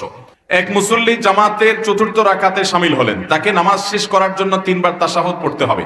এমত অবস্থায় পরের 3 রাকাতে কোন কোন রাকাতে সূরা ফাতিহা ও অন্য সূরা কিংবা সূরা পড়তে হবে, এটা আমরা এর আগে বহুবার উত্তরে বলেছি। আমাদের যে নামাজগুলো ছুটে যায়, ইমামের সাথে আমরা পাই না প্রথম রাকাতগুলো, এগুলো ইমাম সালাম ফেরানোর পরে যখন আমরা আদায় করব, ওই ছুটে যাওয়া নামাজগুলো যখন আমরা আদায় করব, ওইগুলোকে আমাদের প্রথম রাকাত ধরে এগুলোতে আমরা সূরা মিলাবো। তাহলে ইমামের সাথে সূরা মিলানোর রাকাত যদি একটা পান, তাহলে আরেকটা রাকাতে আপনি মিলাবেন। আর ইমামের সাথে যদি সূরা মিলানোর রাকাত একটাও না পান, তাহলে আপনার 2 রাকাতে আপনি সূরা মিলাবেন, তাহলে আপনার নামাজ হয়ে যাবে ইনশাআল্লাহ। এরপরে প্রশ্ন হলো, কোন লোক বাবা মা ভাই বোনকে অত্যাচার করতেছে, প্রতিবেশীরাও অত্যাচারের শিকার, এই লোকে নামাজ রোজা সহ অন্য আমল করলে কোনো লাভ হবে কিনা। একটু আগেই আমি যে হাদিস বলেছি, যে নবী সাল্লাল্লাহু আলাইহি ওয়াসাল্লামের কাছে বলা হলো, হে আল্লাহর রাসূল, অমুক নারী তিনি অনেক ভালো কাজ, নফল আমল, রোজা, সাদকা ইত্যাদি ভালো কাজ করেন, অথচ প্রতিবেশীরা তার দ্বারা কষ্ট পায়। নবী সাল্লাল্লাহু আলাইহি ওয়াসাল্লাম বলেছেন, হিয়া ফিন্নার, এই মহিলা জাহান্নামে যাবে, তার নফল আমল, রোজা এগুলাতে লাভ হবে না, যেহেতু সে প্রতিবেশীর হক নষ্ট করে, মানুষের হক নষ্ট করে, আচরণ খারাপ করে। আবার আরেকজনকে বলা হলো, আল্লাহর রাসূল, অমুক লোকটা তিনি অনেক বেশি নফল আমল টামল করতে পারে না, মেইন ফরজ কাজগুলো শুধু করে, তবে তার প্রতিবেশীরা তার দ্বারা কষ্ট পায় না, সে সবার অধিকার করে সচেতন। নবীজি সাল্লাল্লাহু আলাইহি ওয়াসাল্লাম বলেছেন, এই লোক জান্নাতে যাবে। এই হাদিসের আলোকে এই প্রশ্নের উত্তর একেবারে দিনের আলো মতো পরিষ্কার। কেউ যদি মানুষের হক নষ্ট করে, তার ব্যক্তিগত নফল আমল এগুলো তাকে জান্নাতে নিতে পারবে। এই জন্য আমাদের নফল আমলের পরিমাণ কম হোক, কিন্তু কারোর অধিকার নষ্ট করব না, প্রতিবেশীর সাথে ব্যবহার খারাপ করব না, তাকে কষ্ট দিব না, তার জায়গাতে জুলুম করব না, এবং আত্মীয় স্বজনের সাথে সুসম্পর্ক বজায় রাখবো। কাস্টমারের হক নষ্ট করব না, দোকানদারের হক নষ্ট করব না, কাস্টমারকে 2 নম্বর মাল ধরাই দিব না, দোকানদারকে ছেঁড়া টাকা চালাকি করে ঢুকাই দিব না, এই জাতীয় ভাবে একজন আরেকজনকে কোনো হক নষ্ট করব না। তাহলে আমল অল্প হবে, কিন্তু জান্নাতে যাওয়া সহজ হবে ইনশাআল্লাহ। হারাম উপার্জনের টাকা মসজিদ মাদ্রাসায় গ্রহণ করা যাবে কিনা। নবী সাল্লাল্লাহু আলাইহি ওয়াসাল্লাম বলেছেন, ইন্নাল্লাহা তাইয়্যিবুন লা ইয়াকবালু ইল্লা তাইয়্যিবা, আল্লাহ পবিত্র, তিনি পবিত্র ছাড়া কোনো কিছু গ্রহণ করবেন না। পবিত্র মানে হালাল। আপনি আল্লাহর রাস্তায় মসজিদ মাদ্রাসায় টাকা দিতে হলে হালাল হতে হবে, হালাল টাকা না দিলে সেটা আল্লাহর কাছে গ্রহণযোগ্য হবে না। এই জন্য মসজিদ মাদ্রাসার যদি জানেন এই লোকটা চুরি করে এনে মসজিদে দিচ্ছে, হারাম টাকা এনে দিচ্ছে, যদি জানেন তা নির্দিষ্ট এই টাকাটা হারাম, তাহলে তাদের বিনয়ের সাথে সেটা ফিরিয়ে দেওয়া তাদের কর্তব্য। যদি জানা না যায় কোনো ব্যক্তি তার হারাম টাকা দেয়, তাহলে সেক্ষেত্রে মসজিদ কর্তৃপক্ষের এক্ষেত্রে কোনো দায় থাকবে না। মালিক তার ড্রাইভারকে ওয়াদাকৃত টিপস বা বোনাস না দেওয়াতে ড্রাইভার অতিরিক্ত টাকা ইনকাম করে নিজের কাছে রাখতো, কিন্তু এখন অনুশোচনা হচ্ছে মালিককে বললে বড় বিপদ হবে, এখন কি করা উচিত? প্রথম কথা হলো, আপনার সাথে যদি চুক্তি থাকে যে তুমি বোনাস পাবা, বাৎসরিক তোমার এটা প্রাপ্তি, তাহলে সেই অধিকারের টাকাটা যদি মালিক আপনাকে না দেয়, জুলুম করে আপনাকে বঞ্চিত করে, তাহলে আপনি ওই পরিমাণ টাকা মালিকের কাছ থেকে যে কোনো ভাবে নিতে পারেন, এটা আপনার জন্য জায়েজ। আপনার বোনাস 10,000, সেটা সে দেয় নাই, অন্যায় করছে, জুলুম করছে, তাহলে আপনি 10,000 নিতে পারেন। আর যদি সে টাকা কাটে বিশেষ কোনো যৌক্তিক কারণে, তাহলে সেটা আবার আপনি নিতে পারবেন না। কোনো যৌক্তিক কারণ ছাড়া অযথাই আপনার উপরে কোনো কারণে নাখোশ হয়ে সে আপনার বোনাসটা আটকাই দিল, বেতনটা দিল না, তাহলে ওই টাকা আপনি তার কাছ থেকে যেভাবে হোক আদায় করে নিতে পারেন, তো অতিরিক্ত নিতে পারবেন না। আপনার বোনাস হলো 10,000, কমিটমেন্ট আপনার সাথে চুক্তি 10,000 দেওয়ার, কিন্তু আপনি তার থেকে 20,000 কেটে বসে আছেন বা অবৈধভাবে তার টাকা থেকে নিয়ে গেছেন, তাহলে অতিরিক্ত যে 10,000 নিয়েছেন এটা আপনার জন্য নেওয়া জায়েজ হবে না, এটা আপনি ফেরত দিতে হবে। এখন কত হলো, তাকে ফেরত দেওয়াও যায় না, মাপ চাওয়া যায় না। উপায় কি? উপায় হলো তার অ্যাকাউন্টে যে কোনো ভাবে ঢুকাই দিবেন, কোনো কিছুর সাথে ঢুকাই দিবেন, তার বিকাশে কোনো কিছুতে টাকা পাঠিয়ে দিবেন, তার মালিকানায় এই টাকা যে কোনো ভাবে ঢুকাই দিতে পারলে আপনি দায় মুক্ত হয়ে গেলেন। সেটা যদি না পারেন, তাহলে সেক্ষেত্রে কোনো গরিব দুঃখীকে দান করে দিবেন, ওই ব্যক্তির তরফ থেকে সওয়াবের আশা করা যায় আল্লাহ তাআলা আপনাকে দায় মুক্ত করবে। এরপরে প্রশ্ন হলো, আমরা অনেকে বিভিন্ন ব্যাংকে টাকা রেখে যে লাভ পাই তা দিয়ে সংসার পরিচালনা করি। প্রশ্ন হচ্ছে, এটা সুদ হলে আমাদের কিরকম পাপ হবে, এ থেকে উত্তরণের উপায় কি? সুদের টাকা এটা ভোগ করা জায়েজ নয়, হারাম। সুদের কারবার করাটাই হারাম। সুদ এটা আল্লাহর অভিশপ্ত একটা উপার্জন। যত হারাম আছে, সুদের মতো ভয়াবহ হারাম আরেকটা নাই। আমি প্রায় সময় বলি, আপনি হালাল টাকা উপার্জন করে বাজার থেকে 1 কেজি গরুর গোশত কিনে আনছেন, 1 কেজি খাসির গোশত কিনে আনছেন, মুরগির গোশত কিনে আনছেন, এনে আপনি রান্না করে খেয়েছেন, তাহলে হালাল টাকায় না, হারাম টাকায় টাকা উপার্জন করছেন, হারাম পদ্ধতিতে। আপনি ঘুষ খেয়ে টাকা উপার্জন করছেন, সেই ঘুষের টাকা দিয়ে আপনি গরুর গোশত কিনে এনে রান্না করেছেন, গুনাহ হবে, যেহেতু ঘুষের টাকা দিয়ে কিনছেন, গুনাহ হবে, খানাটা হারাম হবে। কিন্তু এর কারণে গুনাহ যতটা হবে, আপনি হালাল উপার্জন করে, শরীরে পরিশ্রম করে, রিকশা চালিয়ে আপনি টাকা উপার্জন করে, ওই টাকা দিয়ে সুদের কারবার করে, সেটার লাভের টাকা দিয়ে যদি আপনি গরুর গোশতও কিনেন, তাহলে হালাল টাকা দিয়ে শূকরের গোশত কেনার চাইতে জঘন্য অপরাধ হবে। আমার কথা বুঝেন নাই? আপনি হালাল টাকা দিয়ে শূকরের গোশত কিনে খাইছেন, গুনাহ হবে কি হবে না? বলেন, গুনাহ হবে কি হবে না? হালাল টাকা দিয়ে যদি আপনি শূকরের গোশত খান কিনে, তাহলে গুনাহ হবে। কিন্তু হালাল টাকা দিয়ে আপনি শূকরের গোশত কিনে খেলে যে গুনাহ হবে, আপনি সুদের কারবার করে ওই টাকা দিয়ে, লাভের টাকা দিয়ে যদি গরুর গোশত কিনে খান, গুনাহ তার চেয়ে বেশি হবে। কারণ এর চেয়ে ভয়াবহ হারাম আর নাই। কোরআনে অন্য কোনো হারাম সম্পর্কে এতবার আল্লাহ সাবধান করেন নাই যত বেশি সাবধান করেছেন আল্লাহর বিরুদ্ধে যুদ্ধ করার শামিল। অথচ এই সুদের কারবার আমাদের সমাজে নানাভাবে প্রচলিত। অতএব ব্যাংকে এইভাবে উপার্জন করলে সেটা হারাম হবে, এবং সেটা সাধারণ হারাম নয়, কবিরা গুনাহ, মহাপাপ। আমরা জানি বাবার নাম ব্যবহার করার ক্ষেত্রে ইবনে শব্দ ব্যবহার করতে হয়, কিন্তু হযরত ঈসা আলাইহিস সালামের নামের পূর্বে বা নামের পরে ঈসা ইবনে মারিয়াম বলা হয়। ওনার নামের সাথে ইবনে কেন বলা হয়, ব্যাখ্যা কি করবেন? দেখুন, ইবনুন মানে ছেলে। অতএব যদি কেউ মায়ের নামকে যুক্ত করে এরকম বলে যে কথার কথা আব্দুল্লাহ ইবনে মারিয়াম, মানে মারিয়ামের ছেলে আব্দুল্লাহ, তো সেটাও চলে, বিশেষ করে যদি তার বাবার না থাকে। এটা একমাত্র ঘটেছে ঈসা আলাইহিস সালামের ক্ষেত্রে, যে আল্লাহ তাআলা তাকে বাবা ছাড়া দুনিয়াতে সৃষ্টি করেছেন, পাঠিয়েছেন। এই জন্য তিনি মায়ের দিকে সম্বন্ধ হয়েছেন যে মারিয়ামের ছেলে। বাকি সবাই সাধারণত সচরাচর সম্বন্ধ হবেন বাপের দিকে। অতএব ইবনুন এটা বলা হবে মূলত তার বাপের নামের আগে, যে অমুক ইবনে অমুক। কিন্তু ঈসা আলাইহিস সালামেরটা মায়ের নামের আগে হয়েছে, যেহেতু তার বাবা ছাড়া আল্লাহ তাআলা তাকে পাঠিয়েছেন। কোন আলেম তার প্রতিষ্ঠানের জন্য ক্যালেন্ডার করলে সেই ক্যালেন্ডারে তার নিজের ছবি দেয়া কতটুকু শরীয়ত সম্মত? দেখুন, কোনো কাগজ বা কোনো কিছু যখন প্রিন্ট হয়, মানুষের ছবি, কোনো প্রাণীর পূর্ণাঙ্গ ছবি, তো সেই ছবি প্রিন্ট হওয়াটা যদি কোনো একান্ত প্রয়োজনে হয়, আইডেন্টিটির জন্য হলো, তাহলে সেটা গ্রহণযোগ্য। একান্ত প্রয়োজন ছাড়া অপ্রয়োজনে মানুষের ছবি, প্রাণীর ছবি প্রিন্ট করা জায়েজ নাই, এটাই বিশুদ্ধতর মত। আর যদি প্রিন্ট না হয়, এটা অনলাইন ভার্সন হয়, তাহলে সেটা জায়েজ আছে। আল্লাহু আ'লাম। আমার প্রতিবেশী যদি ইচ্ছাকৃতভাবে আমার সাথে দেখা না বলে, কথা না বলে, তাহলে আমার আমল কি কবুল হবে? আপনার প্রতিবেশী নিজে থেকে কথা বল না, এতে আপনার কোনো গুনাহ হবে না, কিন্তু আপনার চেষ্টা থাকতে হবে আপনি তার প্রতি সদাচরণ করবেন। নবী সাল্লাল্লাহু আলাইহি ওয়াসাল্লাম বলেছেন, লা ইউমিনু মান লা ইয়ামানু জারুহু বাওয়ায়াতাহু, যার প্রতিবেশী তার হাত মুখ দ্বারা কষ্ট পাওয়া থেকে নিরাপদ থাকে না, সেই ইমানদার হতে পারে না। আপনি চেষ্টা করুন ভালো থাকার, সে যদি কথা না বলে তার ব্যাপার, আপনার চেয়ে আপনি ঠিক রাখবেন, আপনার গুনাহ হবে না ইনশাআল্লাহ। এর কারণে হজ করা কাদের উপরে ফরজ? হজ করা ওই সমস্ত ব্যক্তিদের উপরে ফরজ যারা হজের মৌসুমে তার নিজের ঠিকানা থেকে মক্কা গিয়ে হজ করে বাড়িতে আসার মতো, আসা যাওয়া করার মতো খরচপাতি থাকে এবং এই সময়টাতে পরিবারে খরচ দিয়ে যেতে পারে, তার উপর হজ ফরজ। আমাদের সমাজে অনেকে মনে করে মেয়ে বিয়ের উপযুক্ত থাকলে তার জন্য হজ ফরজ না, আগে মেয়ে বিয়ে দিতে হবে। আছে না এরকম ধারণা? এটা ভুল ধারণা। মেয়ে বিয়ের উপযুক্ত হোক, ছেলে বিয়ের উপযুক্ত হোক, এগুলোর সাথে হজের কোনো সম্পর্ক। আবার অনেকে বলে যে হজ করতে হয় বুড়ো বয়সে, জোয়ান বয়সে হজ করতে হয় না, কারণ জোয়ান বয়সে হজ করলে নাকি হজ ধরে রাখা যায় না। আসেনি এই সমস্ত জাল হাদিস আমাদের দেশে? জোয়ান বয়সে হজ করলে বলে হজ ধরে রাখা, হজ আবার ধরে রাখে কেমনে? অনেকে বলে যে না, জোয়ান বয়সে হজ করা উচিত না, কারণ হজ করলে অনেক আকাম কুকাম আর করা যায় না, এই জন্য সব আকাম কুকাম করে নিয়ে বুড়ো বয়সে হজ করবে। আমি বলি হজ করলে আর আকাম কুকাম করা যায় না, এটা কোথায় পেয়েছেন আপনারা? কোথায় আছে যে হজ করলে আকাম কুকাম করা যায় না? কোথাও না এরকম কোনো কথা। বরং আকাম কুরাম হজ করলেও করা যাবে না, হজ না করলেও করা যাবে, এর সাথে হজের কোনো সম্পর্ক নাই। জোয়ান বয়সে বরং হজ করা ভালো, কারণ হজ এটা জেহাদ সমতুল্য, কষ্টের একটা কাজ। নারীদের জন্য জেহাদ বলা হয়েছে, অনেক কষ্টের কাজ। আমাদের দেশ থেকে অনেক মুরব্বী চাচারা হজে যায়, কোন রকম মক্কা মদিনা ঘুরে চলে আসে, হজ হয় না, বোম্বাই হাজি হয়। বোম্বাই হাজি, বোম্বাই হাজি চিনেন? এক সময় মানুষ যখন পানিপথে হজে যাইতো, দিল্লিতে একটা মসজিদে গিয়ে অবস্থান নিত, সেই মসজিদে আমি গিয়েছি, যাওয়ার সুযোগ হয়েছে। তো অনেক সময় দেখা যাইতো মুম্বাই পর্যন্ত যাইতে যাইতে অনেক দূর, তো হাঁটা, একবার বাহন, একবার আপনার ইয়েতে জাহাজে অসুস্থ হয়ে যেত অনেকদিন ধরে। অনেকে যারা অসুস্থ হয়ে যেত, বেশি অসুস্থ, যে এদেরকে নিয়ে যেতে গেলে মুম্বাই থেকে সাগর পাড়ি দিয়ে সৌদি আরব যে হজ করবে, এই পাড়ি দিতে যদি মারা যায় তো দাফন করার জায়গাও থাকবে না। এই জন্য অনেক সময় অসুস্থ মানুষগুলাকে মুম্বাইতে রেখে হাজি সাহেবদের কাফেলা চলে যেত মক্কায়।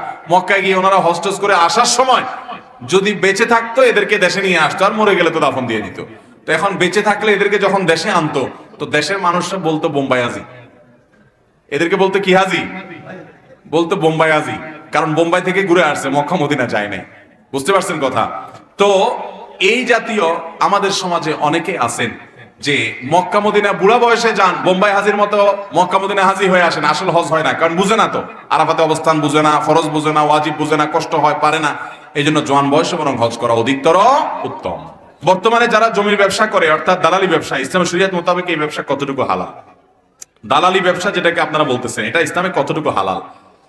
যদি দালালি ব্যবসাটা এরকম হয় যে আপনি নিজে থেকে জমি খুঁজ করলেন, আরেকজনকে সন্ধান দিলেন, কাগজপত্র চেক টেক করে দিলেন, তাহলে সেক্ষেত্রে তিনি খুশি হয়ে কিছু দিলেন, এটা আপনার জন্য জায়েজ। আরেকটা পদ্ধতি হলো, আপনি একটা জমি দেখলেন, দেখে জমিওয়ালাকে বললেন আপনার এই জমিটা আমি এত টাকা করে বিক্রি করে দিব, এটা আমার দায়িত্ব। জমিওয়ালা বলল ঠিক আছে, তুমি এত করে বিক্রি করে দাও, আমাকে এর কমটা দিলে হবে, 50 লাখ করে বিক্রি করো, আমাকে 40 করে দিলেই হবে। এরপরে উনি ওইটা দেখে 50 করে বিক্রি করলেন, তাহলে অতিরিক্ত যেটা নিবেন সেটা তার জন্য জায়েজ হবে, যেহেতু তিনি মধ্যস্থতা করে নিয়েছেন, মিথ্যা কথা বলেন নাই। তবে বেশিরভাগ জমির দালালরা মিথ্যা কথা বলে, এবং এই মিথ্যা কথা বলে যদি উপার্জন করে সেটা কিন্তু কি হবে না, জায়েজ হবে। আবার অনেক জমির দালালরা আছে দুই দিক থেকে খায়, সেটাও কিন্তু জায়েজ নাই। দুই দিক থেকে কিভাবে? যিনি ক্রেতা তাকে বলে ভাই এটা আপনার জন্য আমি নিয়ে দিচ্ছি, আমি নিতে 50 লাখ দিয়ে নেব, আমাকে আপনি 5 লাখ করে বাড়াই দিন, আমি লাভ যেহেতু করবো না, তো তার কাছ থেকে 5 লাখ খায়। এদিকে জমিওয়ালারে বলে কি যে আমি এটা 40 লাখ করে বিক্রি করব, 50 লাখ করে বিক্রি করবো, আপনি 40 পাবেন, আমাকে 10 লাভ দিবেন। তো দুই দিক থেকে লাভ খায়, এটা কি হবে না, জায়েজ হবে না। এরপরে সর্বশেষ দুটি প্রশ্ন আজকে। বর্তমানে অনেক যুবকরা হাঁটু ছেঁড়া প্যান্ট পরে, এলোমেলো চুলের কাটিং দেয়, তাদের পিতামাতা সম্পর্কে কিছু জানতে চায়। পিতামাতার কথা আর কি বলবো, হাঁটু ছেঁড়া প্যান্ট, অনেক সময় রানের দিকে ছেঁড়া প্যান্ট থাকে। আমি নিজে এরকম মাঝে মধ্যে দেখে একটু টাস্কি খেয়ে যায় যে এই বেচারা কি আসলে ছেঁড়া প্যান্ট পরছে টাকার অভাবে? পরে ভালো করে টাকা দেখলে মনে হয় না এটা ফ্যাশন। তো এরকম ছেঁড়া প্যান্ট পরা ফ্যাশন, কিয়ামতের আগে হয়তো ন্যাংটা হয়ে যাওয়াটাই ফ্যাশন হবে। তো কিয়ামতের আগে এরকম বহুত উল্টাপাল্টা জিনিস থাকবে। আল্লাহ তাআলা আমাদের যুবকদেরকে সুন্দর রুচি দান করুন, এবং পশ্চিমাদের অন্ধ গোলামি এটা থেকে আল্লাহ তাআলা আমাদের যুব সমাজকে বাঁচিয়ে রাখুন। নবী করিম সাল্লাল্লাহু আলাইহি ওয়াসাল্লাম বলেছেন একটা সময় আসবে লাতাত্তাবিউন্না সুনানা মান কানা ক্বাবলাকুম, তোমাদের আগের যুগের মানুষদের অনুসরণ তোমরা করবে, এমন কি তারা গিয়ে গর্তে ঢুকলে তোমরা সেখানে যা ঢুকবা, তারা 1 বিঘত গেলে তোমরা 1 বিঘত যাবা। সাহাবীরা বলেছেন ইয়া রাসূলুল্লাহ, ইহুদি খ্রিস্টানদের কথা বলছেন? তিনি বলছেন তারা ছাড়া কাদের কথা? তাদের কথাই বলছি। অর্থাৎ তারা যা করবে তোমরা অন্ধের মতো চেষ্টা করবা, বুঝে আসুক বা না আসুক। আপনার প্যান্টটা ছেঁড়া, এটা কিসের ফ্যাশন ভাই? কিন্তু আপনি সেটাই করতেছেন। কাদের অনুসরণ করে করতেছেন? ওই যে ইহুদি খ্রিস্টানদের অনুসরণ করে। মুসলমানদের জন্য নবী করিম সাল্লাল্লাহু আলাইহি ওয়াসাল্লামের চাইতে উত্তম কোনো আদর্শ নেই। লাকাদ কানা লাকুম ফি রাসূলিল্লাহি উসওয়াতুন হাসানাহ। আল্লাহ এবং আখিরাতকে বিশ্বাস করে তাদের জন্য রাসূলের মধ্যে রয়েছে সবচেয়ে উত্তম আদর্শ। আল্লাহ তাআলা সেটাকে আদর্শ হিসেবে আমাদেরকে গ্রহণ করার তৌফিক দান করুন। বর্তমানে যাদের ছেলে সন্তান নাই কিন্তু মেয়ে সন্তান আছে, তার বাবা মৃত্যুর আগে সম্পত্তি মেয়েদের নামে লিখে দিয়ে যায়, তাতে ভাতিজারা যেন না পায়, তা কতটুকু শরীয়ত সম্মত? কোন মানুষ জীবদ্দশায় একটা মেয়ে আছে সব সম্পদ লিখে দিয়ে যাচ্ছে, অথবা দুইটা মেয়ে আছে সব সম্পদ তাদেরকে দিয়ে যাচ্ছে, কেন? যে ভাতিজারা যেন না পায়, অমুকে যেন না পায়, তমুকে যেন না পায়। এই কাজটা করা অনুচিত, কিন্তু যদি দিয়ে যায় মেয়েদের জন্য সেটা হালাল হবে। অনুচিত কেন? কারণ কোন ওয়ারিসকে বা আপনার সম্পদ কেউ পেতে পারে, তাকে আপনি বঞ্চিত করার ইচ্ছা করলেন, এটা হলো তার প্রতি এক রকমের অবিচার, এটা জুলুম, এটা জায়েজ নাই। কিন্তু যদি এভাবে দিয়ে দেয় মেয়েদেরকে হেবা হিসাবে, দান হিসাবে, ঠিক আছে আমি তোমাদেরকে দান করে দিলাম, বাপ মেয়েদেরকে দান করতেই পারে, সমান হারে দিল, তাহলে সেক্ষেত্রে সেটা দেওয়াটা জায়েজ হবে। বাট অন্যকে যে ঠকানোর উদ্দেশ্য হয়েছে ওটার কারণে তার কি হবে? গুনাহ হবে। অতএব এরকমটি না করা উচিত। আবাউকুম ওয়া আবনাকুম লা তাদরুনা আইয়ুহুম আকরাবু লাকুম নাফআ। তোমাদের ওয়ারিসদের মধ্যে কে বেশি উপকারে তোমরা জানো না। এজন্য আল্লাহ যা নির্ধারণ করেছে সে অনুযায়ী দেওয়া উচিত এবং ওইটাকে মানার ভিতরেই কল্যাণ আছে। তবে হ্যাঁ, মেয়েদেরকে কিছু সম্পদ আপনি গিফট হিসাবে সমান হারে ভাগ করে দেন জীবদ্দশায়, সেটা ভিন্ন বিষয়। আর কিছু সম্পদ রাখেন যে মৃত্যুর পরে সমান হারে যার যা প্রাপ্য তা পাবে, সবগুলো আপনি দিয়ে দিবেন না। আল্লাহ রাব্বুল আলামিন আমাদেরকে আমল করা এবং বোঝার তৌফিক দান করুন। জাযাকুমুল্লাহ খাইর। এবার আপনাদের জন্য পুরস্কার, প্রশ্নোত্তর দিয়ে পুরস্কার। যুবকরা পুরস্কার নেওয়ার জন্য রেডি আছেন তো নাকি? আসেননি? মাশাআল্লাহ। আচ্ছা বলেন দেখি, শাবান মাস সম্পর্কে আমি ফজিলত বর্ণনা করতে গিয়ে অনেকগুলো হাদিস বলেছি।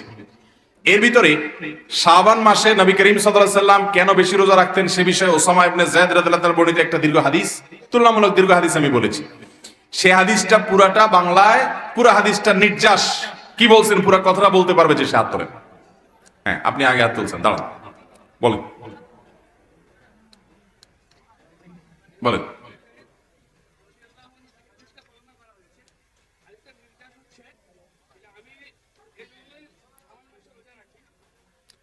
শুরুটা বলেন। ওসামা ইবনে যায়েদ রাদিয়াল্লাহু তাআলা নবী সাল্লাল্লাহু আলাইহি ওয়াসাল্লামকে জিজ্ঞাসা করেছেন, কি জিজ্ঞাসা করেছেন? অন্য কোন মাসে তো আপনাকে এত নফল রোজা রাখতে দেখি না, এই মাসে কেন আপনি রাখেন? হ্যাঁ তো সাল্লাল্লাহু আলাইহি ওয়াসাল্লাম, হ্যাঁ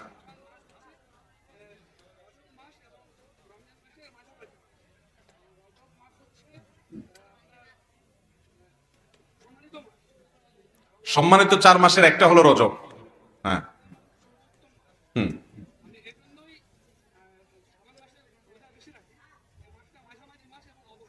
অবহেলিত মাস। একদিকে রমজানকে মানুষ গুরুত্ব দেয়, রজবকে গুরুত্ব দেয়, কিন্তু এটা মাঝখান থেকে অবহেলা থাকে।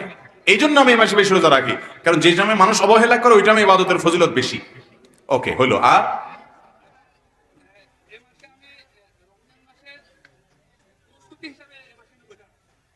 হয়নি, কে পারবে?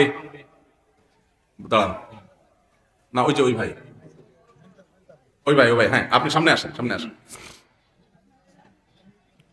এই ভাইয়ের হয়ে গেছিল, অল্পের জন্য বেঁধে গেছে উনি। হ্যাঁ আপনি বলেন, বসান ওকে, বসান ওকে, বসান। বুঝছি তো ভাই, এরকে বসান। ভাই আসেন, আপনি আসেন, বলেন।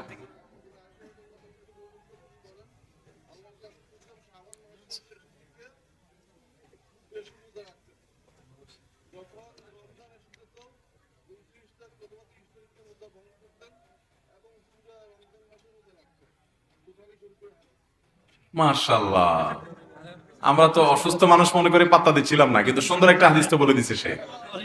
মাশাআল্লাহ মাশাআল্লাহ, তার একটা পুরস্কার দিয়ে আসেন ভাই, আসেন আসেন আসেন, আসেন।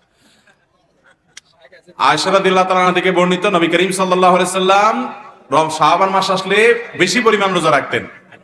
তিনি এই মাসের প্রায় দিনগুলো রোজা রাখতেন, কয়েকটা দিন বাদে বেশিরভাগ দিনগুলোতে তিনি রোজা রাখতেন। মাশাআল্লাহ মাশাআল্লাহ, জাযাকুমুল্লাহ খাইর। মাশাআল্লাহ মাশাআল্লাহ। দেখেন, একজন অসুস্থ মানুষ অথচ তিনি হাদিসটা মুখস্থ করেছেন আলহামদুলিল্লাহ। যদিও তার শেষের অংশগুলো আমি শুনি নাই যে ভুল বলছেন কিনা, কিন্তু পরবর্তী অংশ ঠিক আছে যে আসলে তারা বলেছেন নবী সাল্লাল্লাহু আলাইহি সাল্লাম শাবানে বেশি সময় রোজা রাখতেন। জাযাকুমুল্লাহ খাইর। মাশাআল্লাহ। ভাই আপনি বলেন। দেখেন, অনেক সুস্থ মস্তিষ্কের মানুষ, আল্লাহ মানুষকে বিবেক দিয়েছে, বুদ্ধি দিয়েছে, অথচ সেটা দিয়ে কোরআন হাদিস শেখার কাজে ব্যবহার করে না। কি জবাব দিবেন আল্লাহর কাছে? এই মানুষগুলো তারা যদি শিখে, আমরা কেন না শিখবো? আমরা কেন না জেনে বসে থাকবো? বলেন ভাই হাদিসটা।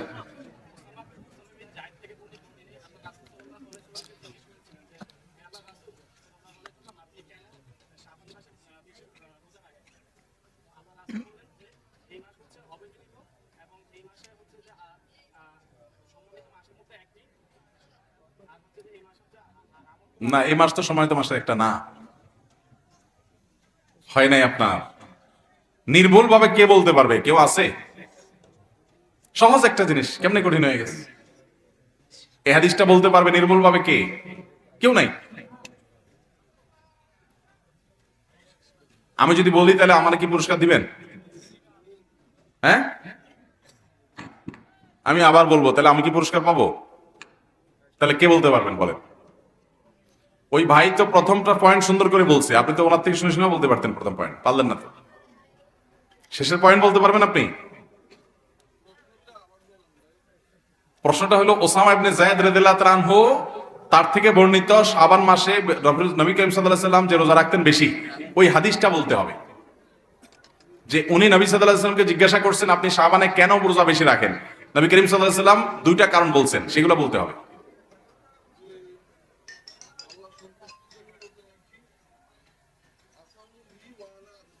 না, এটা অন্য হাদিস আপনি এখানে ফিট করে দিচ্ছেন।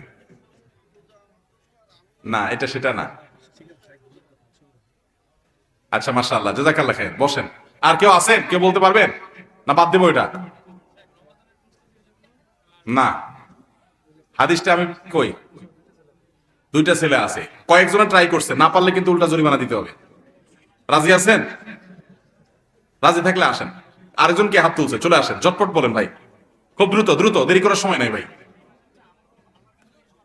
আর এখন আর বলে লাভ নাই, আপনার প্রথম পয়েন্টই হয় নাই। না, এখন আর হবে না, বসেন। এখন উনি বলে ফেলছে তো এটা, হ্যাঁ।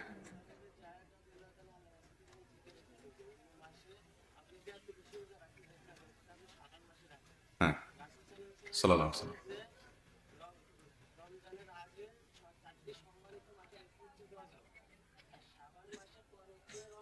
হুম,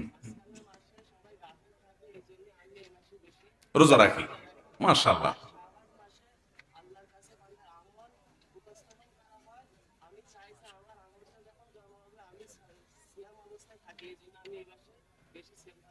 মাশাআল্লাহ, এটাই হাদিস, পুরো হাদিসটা চলে আসছে, মাশাআল্লাহ, নারায়ে তাকবীর। মাশাআল্লাহ, চলে আসেন, সামনে চলে আসেন, পুরস্কার নিয়ে যান। কি নাম আপনার? আব্দুর রহিম। কি করেন আপনি? গাড়ি চালান? কি গাড়ি চালান? কি ট্রাক্টর যাতে চালাচ্ছেন? মাশাআল্লাহ, মাশাআল্লাহ। আপনি এত সুন্দর করে হাদিসটা কিভাবে মুখস্থ করলেন? মনোযোগ দিয়ে শুনছেন? মাশাআল্লাহ, মাশাআল্লাহ, আল্লাহ তাআলা কবুল করুক আপনাকে।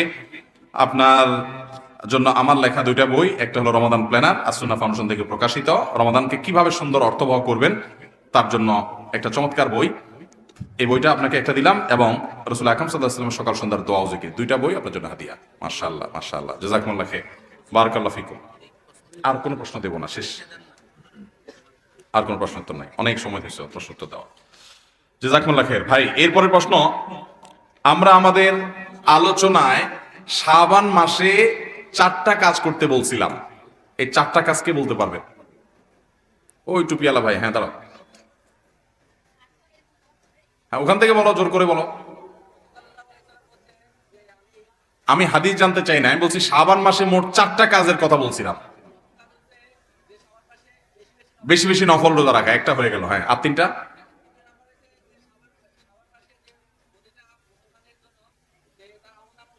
না, এটা এটা কোনো কাজের মধ্যে না, এটার জন্য তো রোজা রাখবেই, ঠিক আছে।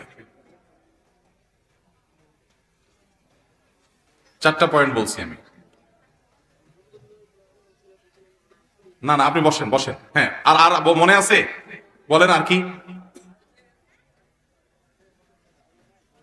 বলতে পারবেন না?